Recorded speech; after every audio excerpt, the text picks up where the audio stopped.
Hai semuanya, selamat datang di channel aku. Selamat mendengarkan. Let's go! Keesokan harinya, Bambang merasa lebih bersemangat untuk pergi bekerja. Karena ia akan menunggu wanita yang kemarin ia temui itu. Akhirnya, waktu yang ditunggu-tunggu, jam pulang bekerja. Bambang langsung pergi menuju halte dan menunggu wanita itu datang. Bambang dengan sabar menunggu sampai tak terasa terdengar suara azan berkumandang. Tepat setelah itu, akhirnya wanita yang ditunggu pun datang juga. Tetapi kali ini Bambang merasa hawa dingin menyelimuti dirinya. Wah, kenapa ini? Kenapa rasanya seperti ada yang aneh? Sudahlah, tidak usah berpikir macam-macam.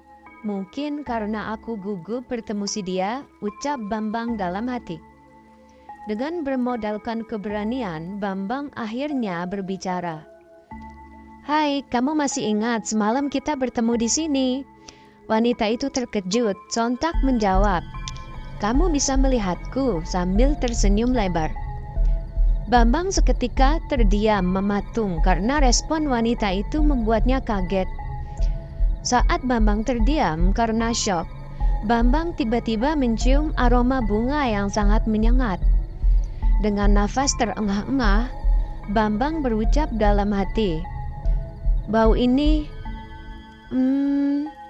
astagfirullah, apa iya wanita ini bukan manusia?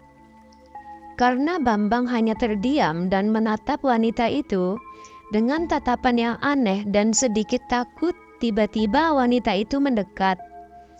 Kamu menunggu aku ya? Dengan segudang keberanian, Bambang pun mulai berbicara. Kak, kamu siapa? Lalu wanita itu berbisik. Aku Mutia. Aku sudah 3 hari yang lalu meninggal, sambil menatap Bambang. Karena sangat terkejut dengan pernyataan wanita itu, Bambang seketika pingsan. Untungnya Bambang ditemukan oleh Satpam, Pak Joko namanya.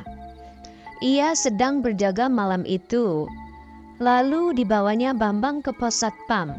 Setibanya di pos Satpam, Pak Joko langsung mengoleskan minyak kayu putih agar Bambang bisa sadar kembali.